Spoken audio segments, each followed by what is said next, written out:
नमस्कार, बहुत स्वागत है आप सभी का अपना उत्तर प्रदेश में और मैं हूं आपके साथ चेतन पाठक। खबरों की शुरुआत करेंगे। उमेश पाल हत्याकांड में आरोपी और माफिया अतीक अहमद को रविवार को गुजरात के साबरमती जेल से यूपी के प्रयागराज जेल में ट्रांसफर किया जाना है, जिसको लेकर माफिया अतीक अहमद को साबरमती जेल से बाहर निकाल लिया गया और यूपी पुलिस उसे अब प्रयागराज ला रही है। वहीं जेल से निकलते वक्त अतीक ने एक बार फिर अपनी जान को खतरा बताया है। इसी के साथ यूपी पुलिस काफिले की लाइव ट्रैकिंग रोकने के लिए एहतियात बरत रही है। अतीक को साबरमती जेल से प्रयागराज लाने की कमान आईपीएस अधिकारी अभिषेक भारती को सौंपी गई है। वहीं अतीक के काफिले में शामिल सभी पुलिस कांस्टेबल के फोन बंद रहेंगे।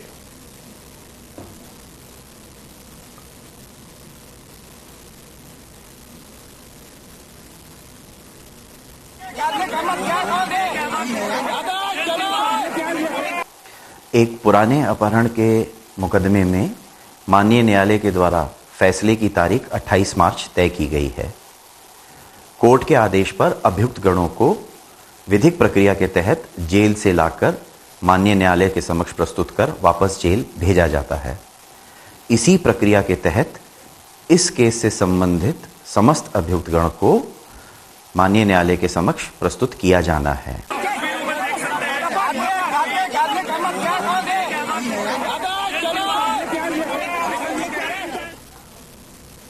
सारस पक्षी के मामले में सपा प्रमुख अखिलेश यादव ने प्रदेश सरकार पर तंज कसा। ट्विटर पर एक वीडियो शेयर करते हुए अखिलेश यादव ने लिखा, चिड़ियाघर में बंद परिंदा, ये कैसी आजादी है। सारस को समसपुर पक्षी विहार से उन्नाव और उसके बाद कानपुर के चिड़ियाघर लाया गया। इसके साथ ही उन्होंने कहा कि बीजेपी सरकार को आरिफ का सम्मान करना चाहिए था। इसके साथ ही उन्होंने यह भी कहा कि वोट पाने के लिए सरकार झूठे सपने दिखा रही है। 8000 स्कूलों में सिर्फ एक टीचर है। इसके साथ ही उन्होंने यह भी बताया कि सरकार कुछ भी करे, उसकी पॉलिटिकल क्रेडिबिलिटी खतरे में है। जो राहुल गांधी के साथ हुआ वही यूपी में आजम खां के साथ भी हुआ। राहुल गांधी के साथ न्यायालय न्याय करेगा, मुझे पूरी उम्मीद है।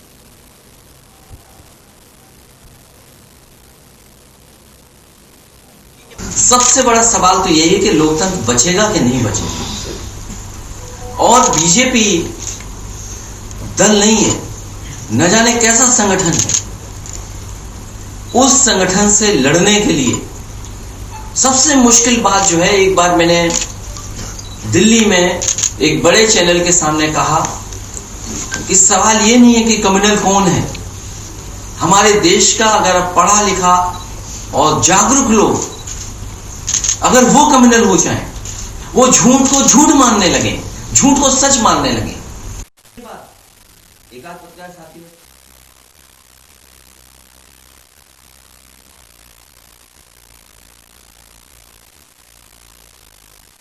प्रधान की दबंगई देखने को मिली है। मामूली कहासुनी के बाद मनरेगा मजदूरों को पीटा गया है। मनरेगा मजदूरों को गोली मारने की धमकी भी दी गई है। पूर्व प्रधान नुरुल और गुर्गे का वीडियो वायरल हुआ है। निघासन कोतवाली क्षेत्र के बिनौरा गांव का यह पूरा मामला है, जहां पर पूर्व प्रधान की दबंगई देखने को मिली है। मामूली कहासुनी के बाद मनरेगा मजदूर को गोली मारने की धमकी दी गई है। बड़ी खबर आपको बता रहे हैं लखीमपुर खीरी से, जहां पूर्व प्रधान ने मामूली कहासुनी के बाद एक मनरेगा मजदूर को पीटा और उसके बाद गोली मारने की धमकी दी। मनरेगा मजदूर को पीटने के बाद धमकी का यह मामला निकलकर सामने आया है। नुरुल और गुर्गे का वीडियो भी वायरल हुआ है। ग्राम प्रधान नुरुल और गुर्गे का वीडियो भी वायरल हुआ है। बताया जा रहा है मामूली कहासुनी के बाद पीटा था। यह वीडियो जो है ये वायरल हो गया है, जिसमें साफ देखा जा सकता है कि किस तरीके से एक मजदूर को, जो पूर्व प्रधान है, वो फावड़ा लेकर पीटता हुआ नजर आ रहा है। लखीमपुर खीरी की तस्वीरें हैं। लखीमपुर खीरी से यह वीडियो जो है वो अब सोशल मीडिया पर जमकर वायरल हो रहा है।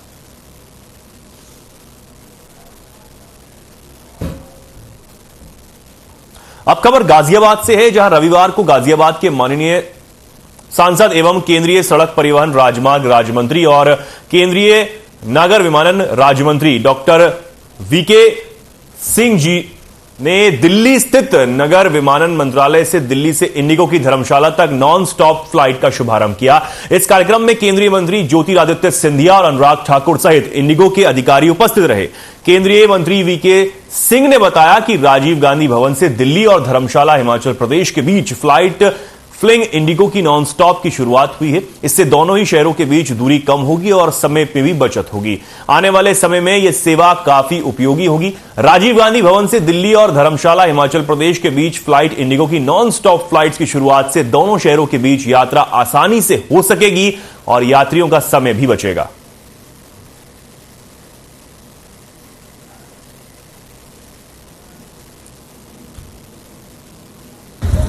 थाना लोनी एवं स्वाट टीम ग्रामीण के द्वारा संयुक्त रूप से गढ़ी सबलू रोड पर चेकिंग की जा रही थी। उसी दौरान 2 मोटरसाइकिलों पर सवार 4 बदमाश आते हुए दिखाई दिए। पुलिस टीम द्वारा जब रोकने का प्रयास किया गया तो उन्होंने पुलिस टीम पर जानलेवा फायरिंग कर दी। पुलिस टीम ने आत्मरक्षा और जवाबी फायरिंग किया, जिसमें कि एक बदमाश घायल हुआ। और लखीमपुर खीरी से इस वक्त की बड़ी खबर, कस्तूरबा गांधी बालिका विद्यालय में फूटा कोरोना बम। शिक्षिका समेत कुल 38 छात्राएं निकली कोरोना संक्रमित। रिपोर्ट आने के बाद स्वास्थ्य महकमे में मचा हड़कंप। विद्यालय में पहुंचे एसीएमओ डॉक्टर अनिल गुप्ता, आसपास के लोगों की भी कराई गई जांच। 92 सैंपल में 38 पॉजिटिव पाए गए हैं। ये बड़ी खबर आपको बता रहे हैं, जहां पर आसपास के लोगों की जांच भी कराई जाएगी। यह कहा गया है 92 सैंपल में 38 पॉजिटिव मिले हैं। शिक्षिका समेत कुल 38 छात्राएं कोरोना संक्रमित पाई गई हैं। रिपोर्ट आने के बाद स्वास्थ्य महकमे में हड़कंप मच गया है। एसीएमओ ने अब यहां पर जांच कराई जाएगी, इसकी बात भी कह दी है। शिक्षिका समेत 38 छात्राएं कोरोना संक्रमित पाई गई और अब लोगों की जांच यहां की जा रही है।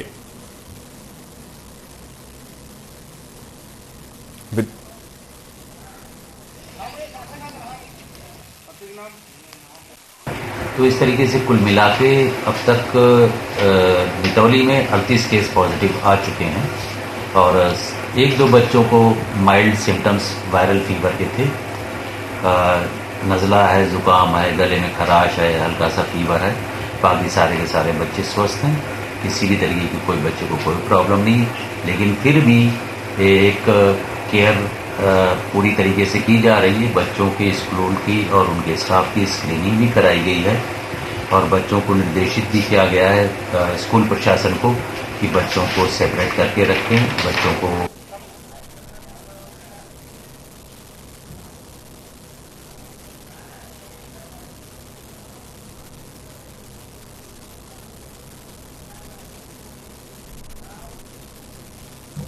खबर गाजियाबाद से है, जहां रविवार को गाजियाबाद के सांसद एवं केंद्रीय सड़क परिवहन राजमार्ग राज्यमंत्री और केंद्रीय नागर विमानन राज्यमंत्री जनरल डॉक्टर वीके सिंह ने नई दिल्ली स्थित नागर विमानन मंत्रालय से दिल्ली से इंडिगो की धर्मशाला तक नॉन स्टॉप फ्लाइट का शुभारंभ किया।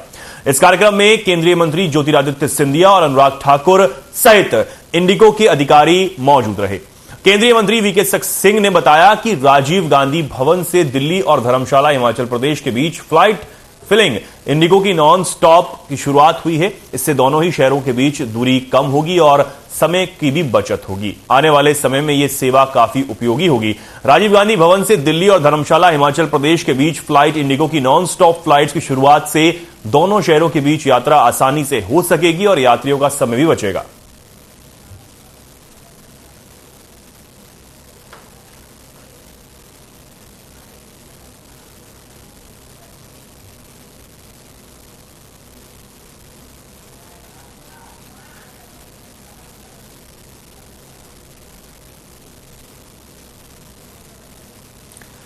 और गाजियाबाद की तस्वीरें आप देख सकते हैं। नॉन स्टॉप फ्लाइट का शुभारंभ यहां पर किया गया है। दिल्ली से धर्मशाला के बीच इसकी शुरुआत हुई है।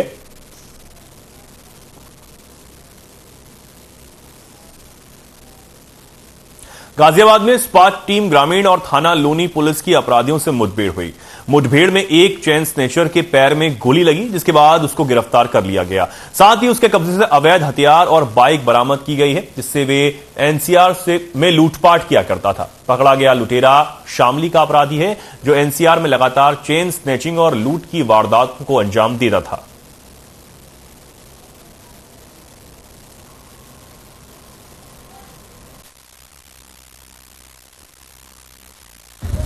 थाना लोनी एवं स्वाट टीम ग्रामीण के द्वारा संयुक्त रूप से गढ़ी सबलू रोड पर चेकिंग की जा रही थी। उसी दौरान 2 मोटरसाइकिलों पर सवार 4 बदमाश आते हुए दिखाई दिए। पुलिस टीम द्वारा जब रोकने का प्रयास किया गया तो उन्होंने पुलिस टीम पर जानलेवा फायरिंग कर दी। पुलिस टीम ने आत्मरक्षा और जवाबी फायरिंग किया, जिसमें कि एक बदमाश घायल हुआ और 3 बदमाश भागने में सफल रहे। उनकी तलाश के लिए कम्बिंग की जा रही है और जगह जगह बैरियर लगा करके इसमें इनकी तलाश किया जा रहा है।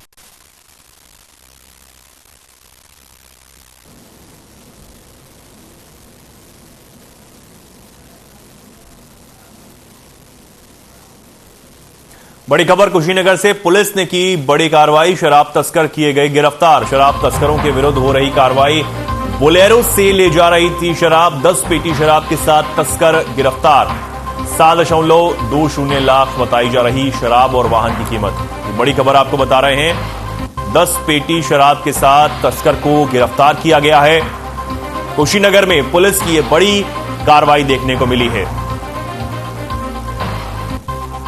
शराब तस्करों के खिलाफ लगातार पुलिस कार्रवाई कर रही है और अब बोलेरो में ये शराब ले जाई जा रही थी, जिसे अब पुलिस ने पकड़ा है और तस्कर को भी गिरफ्तार कर लिया गया है। कुशीनगर में ये पूरी कार्रवाई पुलिस ने की है।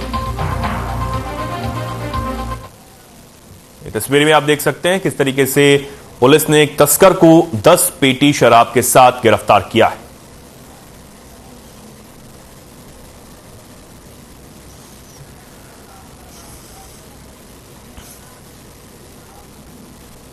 राजधानी लखनऊ से दिल को झंझोर कर रख देने वाली तस्वीर सामने आई, जहां मोहनलालगंज सामुदायिक स्वास्थ्य केंद्र के पास एक महिला अपने मृत पति को रिक्शा ट्रॉली से लाती हुई नजर दिखाई। महिला ने बताया कि जब उसे एम्बुलेंस नहीं मिली तो वो बीमार पति को रिक्शा से ही अस्पताल ले जाने के लिए निकल पड़ी, लेकिन जब तक वो अस्पताल पहुंची तो काफी देर हो चुकी थी। महिला के पति ने रास्ते में ही दम तोड़ दिया था।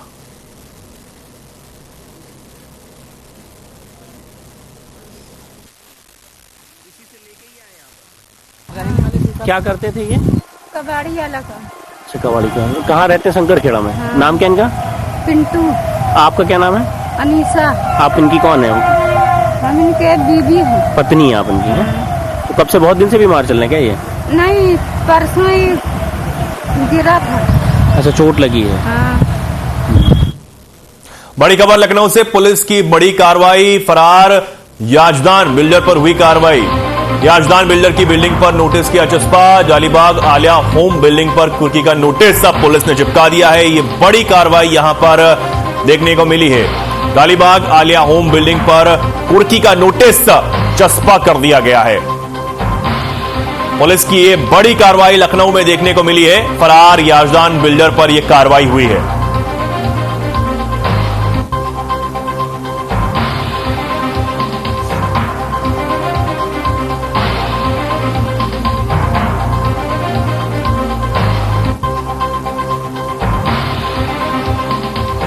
बड़ी कार्रवाई यहां पर पुलिस की देखने को मिली है। दौलीबाग आलिया होम बिल्डिंग पर कुर्की का नोटिस पुलिस ने चस्पा किया है।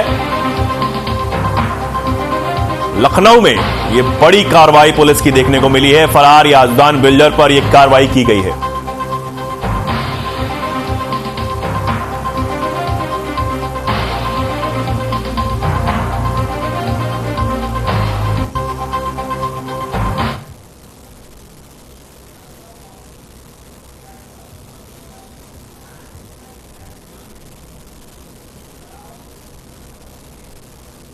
लखनऊ के सरोजनी नगर विधायक राजेश्वर सिंह ने नेशनल आर्म बॉक्सिंग चैंपियनशिप का आयोजन किया। Doctor Ram Manohar Lohia transit hospital Telibagh में कार्यक्रम का आयोजन किया गया। कार्यक्रम की शुरुआत विधायक राजेश्वर सिंह ने दीप प्रज्वलित कर की। युवाओं को खेल के प्रति प्रोत्साहन करने, उनकी खेल प्रतिभाओं को निखारने और खिलाड़ियों को नए अवसर प्रदान करने के लिए लगातार कोशिश की जा रही है। कई बालिका कुश्ती खिलाड़ियों की प्रतियोगिता में हिस्सा लिया है। कार्यक्रम में मुख्य अतिथि के रूप में सरोजनी नगर विधायक राजेश्वर सिंह शामिल हुए। साथ ही कई राज्यों की कुश्ती टीमें भी चैंपियनशिप में हिस्सा लेने के लिए पहुंची।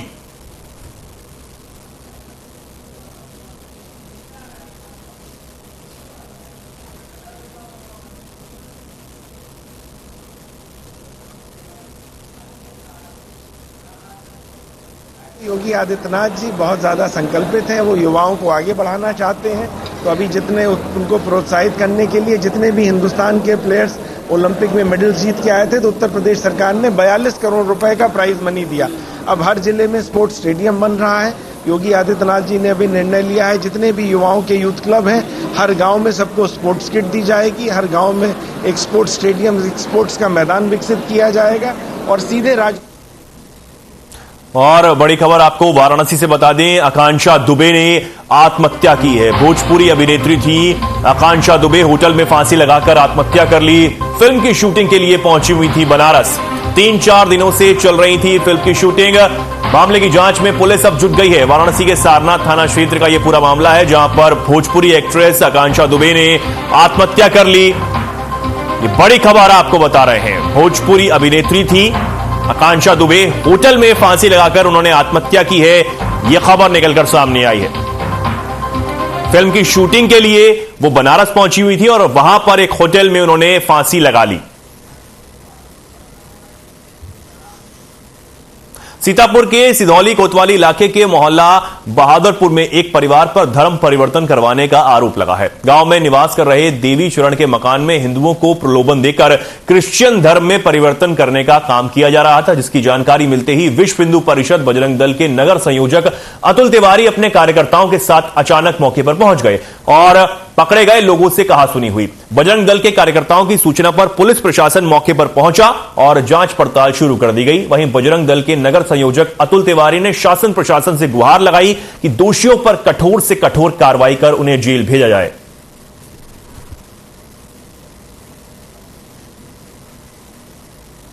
मामला ये था कि हमारे यहाँ जो बजरंग दल के संयोजक अतुल तिवारी जी, उनको विगत एक हफ्ते से सूचना आई थी कि धर्म परिवर्तन बहादुरापुर में एक घर में चल रहा है। ऐसे ही हम लोग उनके यहाँ ये जानने के लिए पहुँचे कि यह क्या हो रहा है।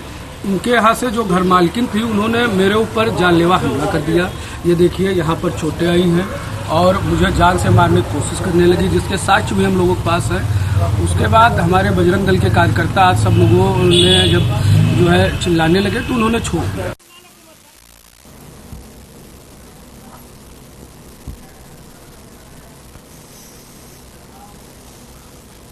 खबर कन्नौज से है, जहां तिरवा रूट पर अनियंत्रित होकर लोडर डिवाइडर से टकरा गया। इसमें चालक गंभीर रूप से घायल हो गया। मौके पर यातायात प्रभारी आफाक खान ने पहुंचकर एम्बुलेंस की मदद से घायल को जिला अस्पताल भर्ती करवाया, जहां उसकी इलाज की जा रही है। वहां स्थानीय लोगों के बीच पुलिस की मानवता को सराहा जा रहा है।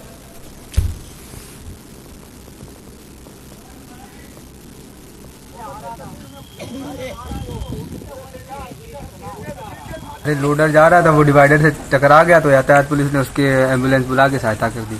अच्छा, तो वहाँ स्थानीय लोग ने नहीं कुछ किया गया? नहीं, वहाँ के लोग भी नहीं कोई आया था। अच्छा, ट्रैफिक पुलिस ने मदद की क्या? जी जी सर।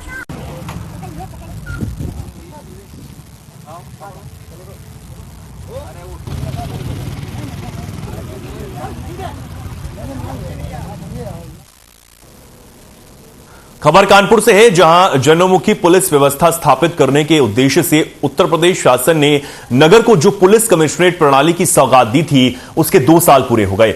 अपनी व्यावसायिक दक्षता सिद्ध करते हुए पुलिस कमिश्नरेट तंत्र ने जहां अपराध का ग्राफ गिराया और मामलों का त्वरित निस्तारण करने के साथ ही शहरवासियों के मन में भी जगह बनाई। इसके साथ कई नए आयाम गढ़े और भविष्य के लिए कई नई योजनाओं पर भी काम शुरू किया।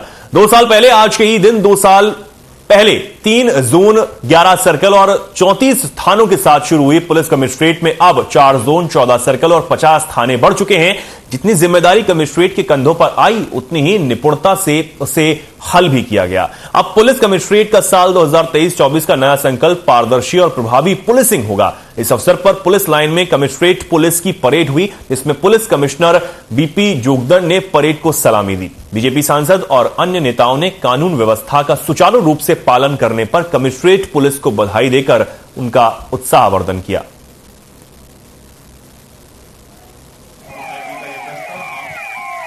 आज कानपुर पुलिस कमिश्नरेट का द्वितीय स्थापना दिवस है। इसको जनपद में कानपुर कमिश्नरेट पुलिस ने अत्यंत ही भव्यता के साथ सेलिब्रेट किया है। आज पुलिस लाइन में हमारे साथी पुलिसकर्मियों द्वारा हमारी जो एसीपी लाइन्स हैं, शिवा सिंह के नेतृत्व में एक अप्रतिम परेड का प्रदर्शन किया है। इस परेड के अवसर पर सभी अधिकारी अपने परिवारों के साथ यहाँ पर मौजूद थे। हमारे पुलिस लाइन के सभी कर्मी अपने परिवारों के साथ यहाँ पर मौजूद थे। अपराध होने ही नहीं चाहिए और उसी दिशा में बढ़ रहे हैं। जब से कमिश्नरेट बढ़ी है 25% की अपराधों में गिरावट है, कई जगह 50% की गिरावट है, 75% की गिरावट है। तो ये दिखाता है कि यह प्रणाली सफल रही है।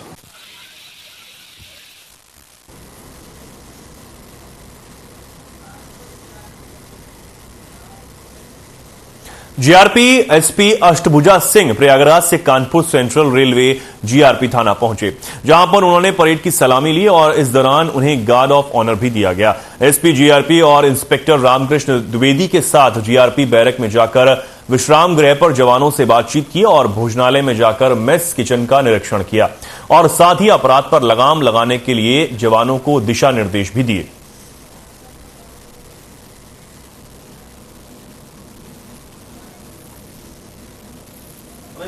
जो वेलफेयर पार्ट, उसमें शौचालय, भोजनालय, स्नानागार, ये सब रेलवे के द्वारा उपलब्ध होते हैं।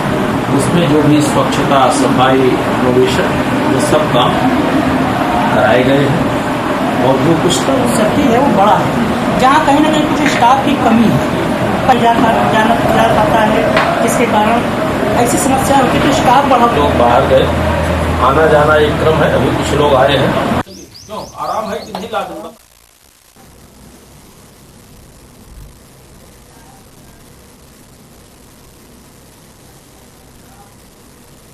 मुख्यमंत्री के जनपद कुशीनगर में प्रस्तावित कार्यक्रम के दृष्टिगत उच्च अधिकारियों ने निरीक्षण किया।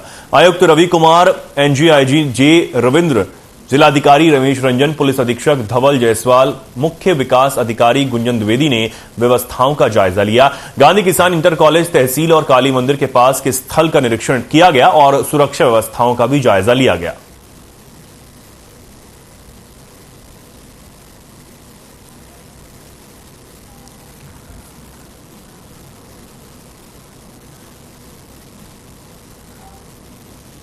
श्रावस्ती कप्तान का अजीबोगरीब फरमान सामने आया है, जिसमें उन्होंने पेट निकले पुलिसकर्मियों को पुलिस लाइन भेज दिया। बता दें कि एसपी ने परेड के निरीक्षण के दौरान 2018 से 21 के बैच के पुलिसकर्मियों के पेट निकले दिखे थे। उन्हें पुलिस लाइन भेज दिया गया और पुलिस लाइन को निर्देश देते हुए कहा कि पेट निकले पुलिसकर्मियों को उनके वजन और लंबाई के हिसाब से कसरत करवाई जाए। श्रावस्ती कप्तान के फरमान आने के बाद पुलिसकर्मियों में हड़कंप मचा हुआ है।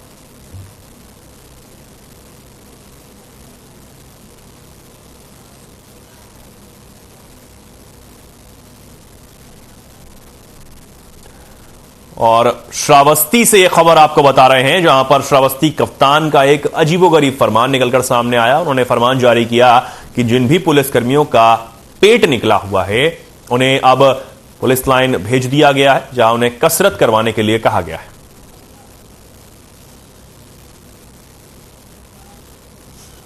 कन्नौज में ठोस और तरल कूड़ा प्रबंधन निर्माण करने के मामले में बड़ी लापरवाही सामने आई है। यहां एक ग्राम पंचायत ने 50 लाख रुपए का बजट लेने के बाद भी कोई काम नहीं करवाया, जिसका नतीजा यह है कि पूरा गांव गंदगी का ढेर बन गया है। बता दें कि कन्नौज साल 2018 में पूरी तरह खुले में शौच से मुक्त हो चुका है। उसके बाद सरकार ने यहां ग्रामीण क्षेत्रों में ठोस और तरल कूड़े के प्रबंधन योजना पर काम शुरू किया। योजना में जिले के 50 से ज्यादा गांवों को शामिल किया गया था, जिसमें जलालाबाद ब्लॉक की जलालाबाद ग्राम सभा भी है। लेकिन यहां ग्राम सचिव व प्रधान की लापरवाही से कोई काम शुरू नहीं हुआ। जलालाबाद में जगह जगह कूड़े, गंदगी के ढेर सहित गलियों में गंदा पानी भरा हुआ नजर आ रहा है, जिसके चलते यहां रहने वालों का जीवन पूरी तरीके से दूभर हो गया है।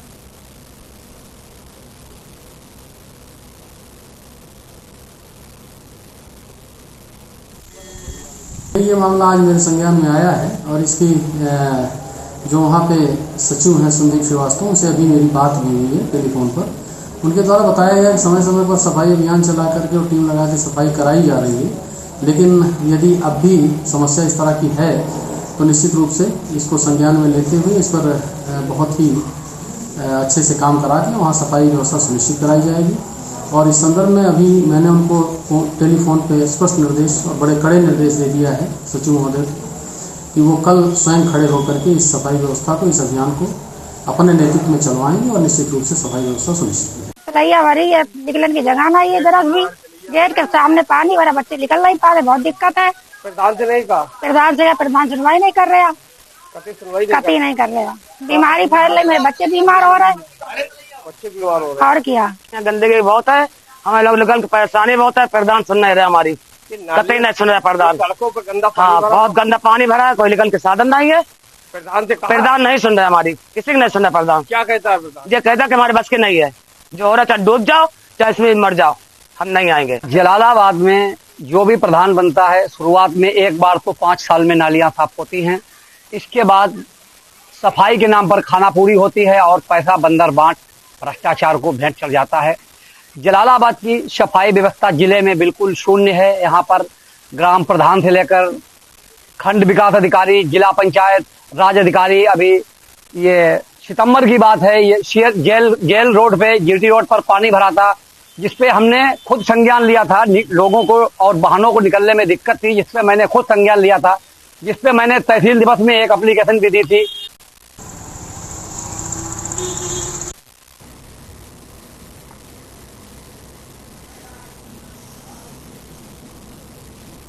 खबरों में फिलहाल के लिए इतना ही। नमस्कार।